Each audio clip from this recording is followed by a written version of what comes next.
आपने श्रीधर की कहानी सुनी होगी दुर्गा पूजा में कि श्रीधर कितना ज़्यादा माता रानी से प्रेम करते हैं। माता रानी उसके लिए खुद ही आती है, नौ दुर्गा, नौ देवियाँ और हनुमान जी उसके यहाँ आते हैं खाने के लिए, छोटी छोटी बच्चियाँ बन करके, और एक कुमार बटुक जो होता है।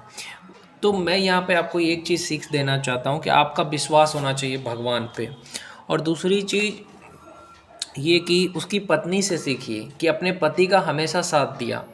भक्ति करे, अगर आपका पति अगर भक्ति कर रहा है या आपकी पत्नी अगर भक्ति कर रही है तो सिर्फ शरीर का सुख ही सुख नहीं होता है, आप उसका भक्ति में साथ दीजिए। अगर वो पूजा कर रहा है आप भी उसके साथ पूजा करिए, पति पत्नी साथ मिल करके पूजा करिए।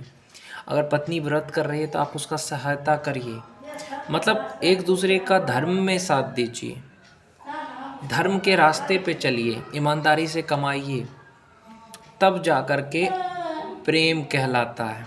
प्रेम का मतलब सिर्फ साथ में सोना नहीं होता है। अगर साथ में शारीरिक संबंध जो होता है ना, वो सिर्फ 6 महीने में एक बार होना चाहिए, यानी पूरे साल में 2 बार से ज़्यादा नहीं करना चाहिए। शारीरिक संबंध नहीं बनाना चाहिए ज़्यादा, क्योंकि ज़्यादा शारीरिक संबंध बनाने से पुरुष का उम्र घटता है, क्योंकि उसकी ताकत सारा बाहर निकल जाता है, जिससे उसका उम्र घट जाता है। इसलिए पूरे साल में 2 या 3 बार से ज़्यादा शारीरिक संबंध, यानी 2 या 3 बार से ज़्यादा सेक्स नहीं करना चाहिए। इससे आपकी एज घट सकती है, आपके पति की। इसलिए कहूँगा कि इस चीज़ से बचिए और भक्ति के रास्ते पे चलिए, भक्ति करिए। हाँ, प्रेम का मतलब है भाई कि गले लगाओ, उसके साथ अच्छे से बात करो, घूमो फिरो, मंदिर जाओ। सिर्फ सेक्स ही थोड़ी प्यार होता है, वो भी ज़रूरी है, लेकिन पूरे साल में बस 3 बार।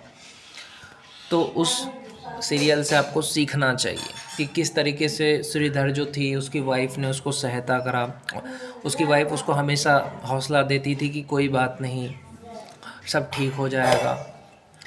तो ऐसा होना चाहिए प्रेम, तब वो प्रेम कहलाता है। जो हमेशा मुसीबत में साथ दे, जो हमेशा तुम्हारी कामयाबी के बारे में सोचे। ऐसी बीवी जो हमेशा ये सोचे कि मेरा पति कैसे कामयाब होगा, ऐसी बीवी जो हमेशा ये सोचे कि मेरा पति कैसे खुश होगा, उसकी कामयाबी के बारे में सोचे, उसका बुरे वक्त में साथ दे, उसको प्रेम कहते हैं। सिर्फ सेक्स को प्रेम नहीं कहते। तो इस चीज़ को समझिए और फिर देखिए कितना बड़ा वो होता है, सुकून मिलता है।